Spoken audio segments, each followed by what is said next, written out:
경안고등학교 학생 여러분 안녕하세요. 저는 이번에 이제 경안고등학교에 처음 교사로 온 이정표라고 합니다. 제 이름이 이정표라서 영어로는 마일스톤이라 그러죠. 그죠? 그래서 여러분들이 기억하기 쉬울 거예요. 그래서 학교에서 만나서 여러분들하고 인사도 나누고 그 다음에 같이 수업도 하고 재미있는 일도 하고 이래야 되는데 그렇게 하지 못해서 안타깝죠. 그래서 생활과 과학을 1년 동안 같이 공부를 하면서 과학이란 무엇인가 그리고 그것은 어떻게 사용되어지나 이런 것에 대해서 같이 고민을 해봅시다. 동영상으로 강의를 하는 거라서 너무 많은 내용, 너무 깊은 내용 이런 걸 들어가지 않고 가볍게 이렇게 접근을 하도록 하겠습니다. 그래서 부담감 갖지 말고 그 다음에 또 이게 수능에 시험에 들어가지도 않고 하니까 우리 생활에 써먹을 수 있는 그런 좋은 지식을 얻고 뭐 그런 거를 목표로 삼았으면 좋겠어요. 생활과 과학은 크게 4가지 챕터로 되어 있습니다. 그래서 뭐 건강, 그 다음에 아름다운 생활, 그리고 편리한 생활, 건축, 교통 이런 게 내용이 되어 있고 그 다음에 문화생활 이런 걸 위해서 과학이 어떻게 작용하고 있고 어떻게 도움을 주나 이런 것들에 대해서 1학기 동안 공부를 해볼 거예요. 챕터가 4개라서 1학기 때는 2챕터만 나갑니다. 그래서 분량도 많지 않고 여러분들한테 익숙한 건강이라든지 아름다운 생활 이런 거 되기 때문에 크게 부담감 갖지 않고 접근하면 좋을 것 같아요. 그 다음에 이제 제가 과학을 가르칠 때 가장 먼저 이렇게 여러분들한테 가르치는 게 공부는 왜 하냐? 여러분들 공부를 왜 해요? 어떤 학생들은 뭐 대학 가기 위해서 한다. 돈 벌려고 한다. 요즘 돈 벌려고 한다는 사람이 반이 넘는 것 같더라고요. 직장, 그것도 돈 벌려고 하는 것도 되겠죠. 그 다음에 나는 뭐 성취감 때문에 한다. 나는 뭐 명예를 뭐 얻기 위해서 한다. 이런 학생들도 많더라고요. 엄마가 시키니까 한다. 그럼 엄마가 공부하면 되지 뭐. 여러분들이 공부할 이유가 없죠. 그러니까 여러분들은 왜 공부를 하느냐? 쉽게 제가 물어보면 잘 먹고 잘 살기 위해서 공부한다 이렇게 여러분 대답하면 90%는 맞아요. 유식한 말로 하면 윤택한 삶, 더 나은 삶, 자기를 실현하는 삶, 뭐 이런 거하고 연결이 되겠죠. 과학도 이제 이 공부의 일종이고 학문의 일종이죠. 그래서 학문의 근저에는 뭐 철학이라든지 수학이라든지 인문학이라든지 뭐 이런 것들이 가장 기본적인 학문들이 되겠고요. 그 다음에 이제 물리나 화학 이런 기초적인 과학을 하는 것들이 있고, 그 다음에 뭐 생명과학이라든지, 그 다음에 천문학이라든지 뭐 이런 것들은 응용과학이 되겠어요. 그래서 이런 것들이 같이 작용을 해서 과학 자체로서는 아무 의미가 없습니다. 왜? 잘 먹고 잘 사는데 여러분들이 어려운 과학 이론 공부해봐야 큰 도움이 안 되죠. 그래서 이런 것들이 잘 먹고 잘 살기 위해서는 쓰여져야 된다, 생활에. 그래서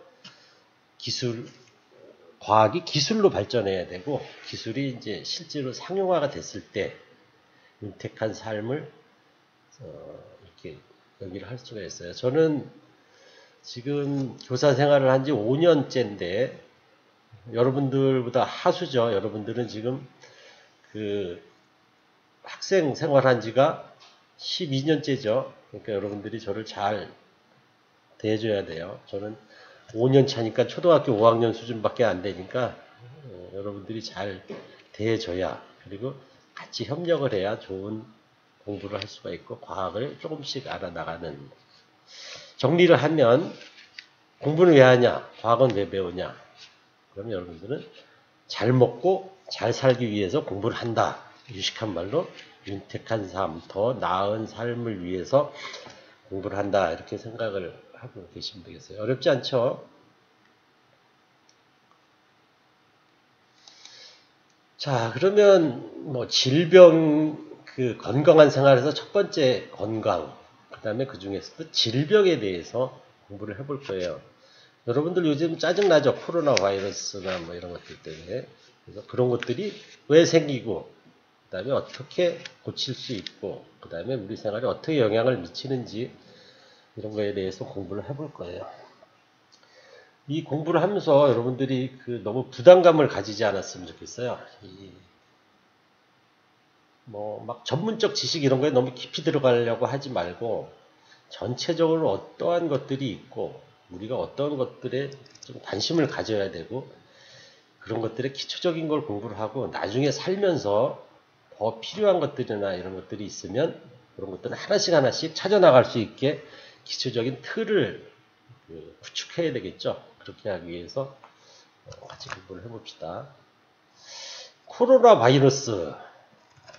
그게 코로나 바이러스는 이제 우리 몸에 들어오면 병이 생기기 때문에 이제 문제가 되는 건데 그런 것들은 어떻게 되는지 이 챕터를 공부하게 되면 그런 것들을 조금 더 알게 돼요. 병이 생기는 데는 원인이 있겠죠. 그럼 병이 뭐냐? 질병. 여러분들 다 알죠, 질병. 심신, 몸과 마음이 막말로 맛이 가는 거죠. 그러니까 유식하게 얘기하면 장애가 나타나서 정상적이 아닌 거다. 그래서 질병에 아주 여러 가지가 있는 거 잘 아니까 더 이상 설명을 안 하겠고요. 원인은 크게 두 가지예요. 하나는 여러분들 병균이 들어왔다. 그걸 유식한 말로 병원체라 그러는데 그런 게 있고 병원체가 없이 이제 있는 것들이 있는데 병원체는 바이러스나 세균, 곰팡이, 기생충 다 익숙한 말들이죠. 이런 것들이 몸에 들어오면 이제 질병이 걸리는 거예요. 그래서 몸에 들어오면 무조건 질병이 걸리는 건 아니지만 이제 충분한 양이 들어와서 충분히 여러 번 들어오고 그러면 걸릴 가능성이 높고 그래서 이제 질병이 생기는데 바이러스나 세균이나 이런 것들이 들어오면 감기 잘 알죠? 바이러스가 들어오는 거. 독감은 독감 바이러스가 들어오는 거죠. 패스트 이런 것들은 이제 균이 들어와서 그렇게 되는 거고 홍역도 홍역균이 들어와서 이렇게. 기생충이 들어와도 병 걸리죠. 그래서 그런 것들은 잘 아니까 설명을 더 이상 안 하겠고요.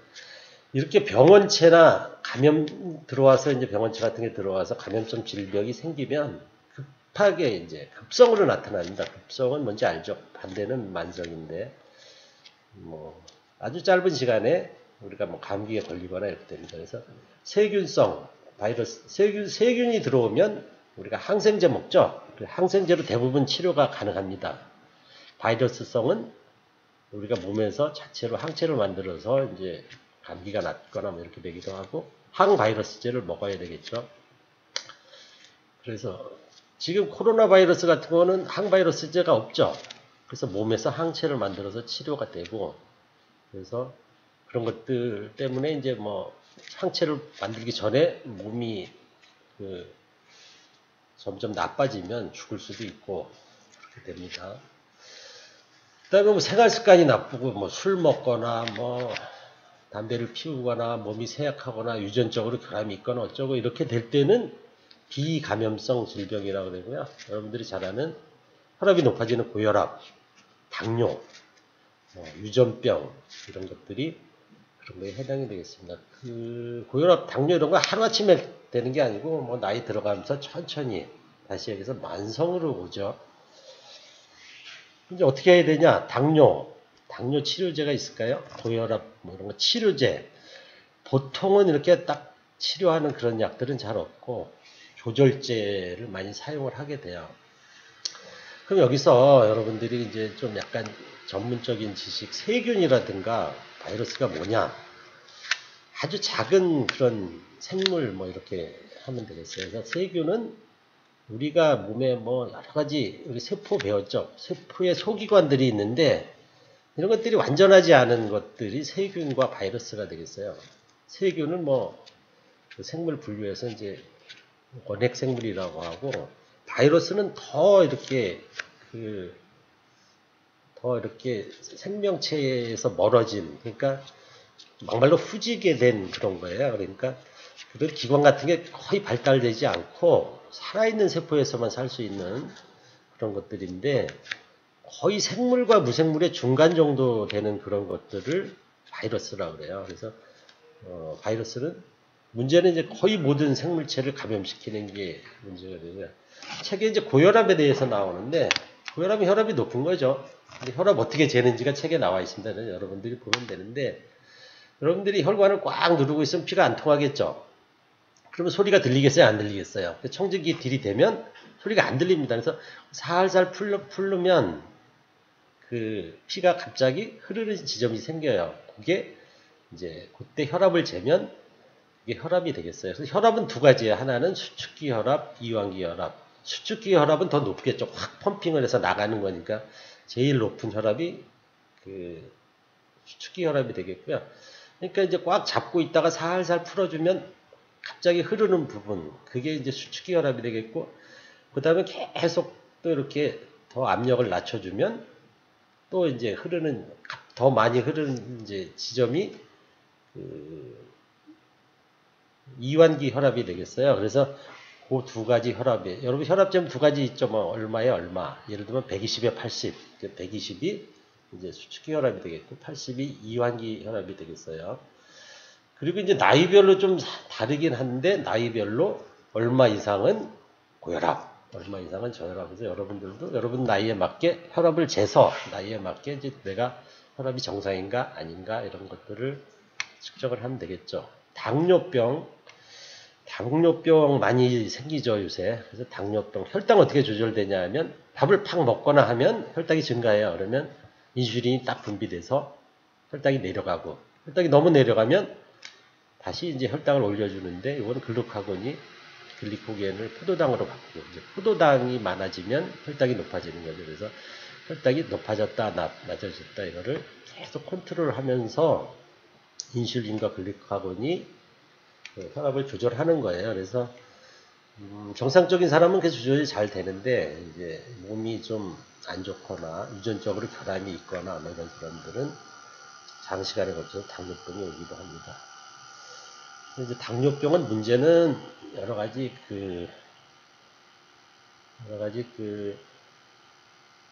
이제 합병증을 유발해서 뭐 그런 것들이 문제가 되니까 그런 걸 참고적으로 알아두면 되겠습니다.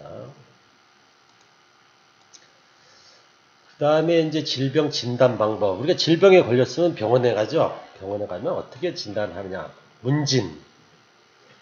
뭐 물어보는 거죠. 콧물이 나냐, 목이 아프냐, 배가 아프냐, 이렇게 하는 게 문진. 물어봐서 진단하는 거고요. 촉진. 만져보고 진단. 막 배를 꽉꽉 누르고 그러죠. 여기 아프냐, 저기 아프냐, 뭐 이런 것들. 촉진. 접촉한다 이거죠. 촉진. 만져서 진단하는 거. 물리적 진단이 진단 방법이 많이 있는데 여러분들이 다 이렇게 자세히 알 필요는 없어요. 근데 많이 알면 좋은 점이 있습니다. 살아가면서. 청진기. 이렇게 이제 소리를 귀로 들으면 잘 안 들리니까 증폭시켜서 청진기 들이대서 하는 거고요. 내시경. 내시경은 이제 목으로 해서 위 내시경을 볼 수도 있고, 배를 구멍을 뚫어가지고 내시경을 넣어서 진단을 할 수도 있고, 카메라로 보는 거죠, 실제. 칼로 찢어서 보는 거는 너무 아프고, 힘드니까 이렇게 코나 배 구멍을 뚫거나 그래서 내시경, 요새는 이런 거 많이 합니다. 초음파의 좋은 점은 이제 몸을 파괴하지 않죠. 그래서 초음파라는 그런 것을 이용을 해서 암이 있는지 아니면 태아가 잘 크는지 이런 것들을 실제로 이렇게 측정을 하는 거예요. 진단을. 혈압계 설명 안 드려도 되고, CT, 여러분들 CT 많이 얘기를 하는데 컴퓨티드 토모그래피라 해서 컴퓨터 단층 촬영입니다. 이렇게 엑스레이를 이용하는 거고요. 엑스레이 여러 개 찍어가지고 마치 우리가 생선 잘라서 이렇게 보듯이 이렇게 이제 카메라로 측정을 하는 것처럼 이렇게 단층을 보는 거예요. 단층을 보면 암이 있다 그러면 동그랗게 보이겠죠. CT 그림이 파워포인트에 있는데 아니면 뇌가 일부가 죽었다든지 이런 것들을 그 다음에 MRI 많이 찍죠. 자기장을 이용하는 거, 자석을 이용하는 거예요. 그래서 자석 중에 좀 센 거, 자기공명 촬영 장치에 이제 사람을 넣고 단층을 찍는 겁니다. 이 자기장을 이용해서. 이렇게 되면 암이 있거나 단층을 보면 우리가 생선 잘라서 어떤 뭐가 있듯이 아니면 돼지고기 잘라서 보듯이 만약에 암이 있다 그러면 돼지고기 잘랐을 때 동그랗게 보이듯이 그거를 실제 자르지 않고 단층을 보는 MRI. 비용이 비싸죠. 이거는 장비가 비싸기 때문이에요. PT 뭐 이런 거 양전자 이런 단층 촬영 이런 것들이 있는데 그런 것들은 참고로 이제 읽어보시면 될 것 같아요. 화학적 진단 많이 하죠. 혈액 검사, 적혈구, 백혈구, 혈소판, 혈장 이런 것들을 검사하는 겁니다. 그럼 소변 검사 이런 걸로 뭐 당뇨병이라든지 것들을 측정해서 혈액이나 뭐 소변 검사로 알 수 있는 게 수십 가지 이상이 됩니다.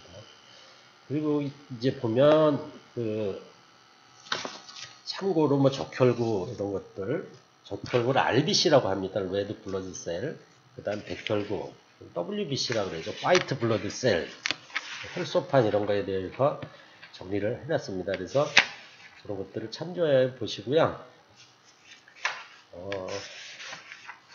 그 다음에 이제 다음에 우리가 다뤄야 될 거는 질병 예방 방법에 대해서 공부를 해볼 거예요. 요새 뭐 코로나19 이런 것 때문에 많은 그런 것들이 있는데 예방하려면 어떻게 해야 되냐? 일단 뭐 면역체가 생기는 게 제일 좋죠. 백신을 접종해갖고 항체를 만들어서 면역, 능동 면역이라고. 수동 면역은 능동 면역은 이제 항원 물질이 들어와서 그러니까 바이러스가 들어오는 거죠. 그래서 항체를 만들거나 또 백신을 해서 항체를 만들어서 이거는 영구적인 건데 수동 면역은 어떤 이제 다른 동물이라든가 사람에 의해서 만드는 면역 물질을 주사하는 거고요. 그러니까 좀 정리를 하면 백신을 넣어서 하든가 아니면 실제 이제 우리가 걸렸다가 나오면 항체가 형성된다 이런 것들이 또 예방한 방법이고요. 그 다음에 이제 바이러스가 들어와서 무조건 걸리는 게 아니기 때문에 뭐 손 씻기라든가 손 세정제를 사용하면 좋은 게 뭐냐면 손을 씻으면 바이러스가 많이 줄어들겠죠. 그러니까 이제 감기에 잘 걸리는 사람이 이제 콧구멍을 후빈다든지 뭐 입을 만진다든지 이러면 바이러스가 우리 몸에 들어가서 걸리는데 손만 씻어도 바이러스 숫자가 급격히 줄어드니까 90% 정도는 감기가 안 걸린다고 그래요. 의사들도 이제 사람들을 진찰한 다음에 손을 반드시 씻죠. 그래서 손 씻기 뭐 이런 것들도 중요하고 마스크 이런 것도 중요하겠죠. 참고로 감기, 독감, 폐렴 이런 게 이제 궁금하실 텐데 감기나 독감이나 다 이제 바이러스가 들어오는 건데 비교를 해보면 감기는 일반 감기 바이러스가 들어오는 거고 독감은 인플루엔자라는 특별한 바이러스가 들어오는 거예요. 그래서 전혀 다릅니다. 그래서 뭐 기침, 발열, 오하는 이런 건 비슷한데 독감인 경우에는 갑자기 고열이 나타나고 그다음에 이제 뭐 폐렴과 연관이 폐렴으로 갈 수도 있고 폐렴은 뭐냐면 감기 걸린 사람도 걸릴 수 있고 폐염증이 생기는 거죠. 그다음에 독감 걸린 사람도 걸릴 수 있고 그다음에 이제 세균이 들어와서도 걸릴 수가 있는데 폐렴 걸리면 누런 가래가 들어오고 뭐가 문제가 되겠어요? 폐는 우리한테 산소를 공급하죠.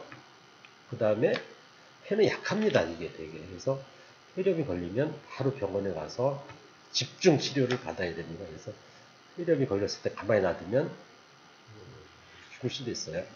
근데 이제 젊은 사람들은 그런 것들을 잘 폐렴이 자체적으로 낫기도 하고 약을 쓰면 되는데 뭐 기저질환이 있다든가 이제 몸이 약하거나 나이가 드신 분들은 약을 버티질 못해요. 이 사람들이. 그래서 약을 막 엄청 많이 써야 되는데 그런 걸 버티지 못하든지 아니면 약효가 잘 듣지 않는다든지 워낙 폐가 약해져 있다든지 이런 것들이 이제 문제가 되겠어요.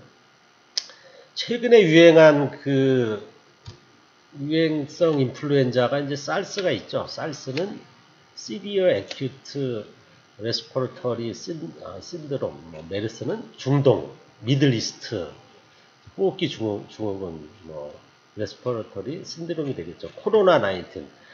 코로나19는 이제 코로나19라고 그러죠. 처음에는 뭐 다른 이름도 있었는데 코로나 바이러스 디시스 2019 또는 코비드19 이렇게 불러요. 얘는 뭐 잘 알겠다시피 호흡곤란, 기침, 그다음에 고열 이런 것들이 있는데 합병증도 뭐 폐렴 이런 것들이 있는데 또 요즘은 무증상 감염도 있다 그러죠. 뭐 약간의 열만 있다든지 약간의 기침만 한다든지 그런 것도 전혀 없이 걸릴 수도 있고, 그래서 사람마다 좀 다르니까 이것들을 참고하면 좋겠고요. 뭐 진단, 우리나라가 뭐 진단 그거 잘한다고 막 그러죠. 그래서 진단 키트는 뭐 여러 가지 방식이 있는데, 뭐 세포 배양법이라든지 뭐 항원 항체 검사법, 분자 검사법 이런 것들이 있는데, 지금은 아마 우리나라 같은 경우는 그 바이러스를 이렇게 가속화시켜서 그런 것들을 검사하는 것으로 알고 있고, 이제 궁금한 사람은 좀 더 찾아봤으면 좋겠어요. 그래서 이렇게 이제 질병이 왜 나타나는지, 그 다음에 질병을 예방하려면 어떻게 하는지에 대해서 좀 알아봤어요. 그래서 이제 여러분들이 4번에 걸쳐서 이렇게 제가 강의를 할 건데, 오늘은 여기까지 하고 다음 시간에는 이제 질병이 인류 역사에 어떤 영향을 미치나. 지금도 이제 코로나 바이러스가 인류를 완전히 바꿀 거라고 그러죠, 사회를. 그런 것들에 대해서 과거에는 어떻게 됐고, 그다음에 이제 지금 향후에는 어떻게 될 거고, 이런 것에 대해서 고민을 해봅시다. 다음 시간에는 코로나 바이러스 주의하고, 그래서 이제 오늘 배웠다시피 개인 위생 어떻게 할 건가, 손 잘 씻고, 그다음에 사람들 좀 덜 만나고, 그래서 그런 것들이 잘 정리가 되면 또 학교에 만나서 같이 고민을 해봅시다. 오늘 수업은 여기까지. 여러분들 수고하셨어요.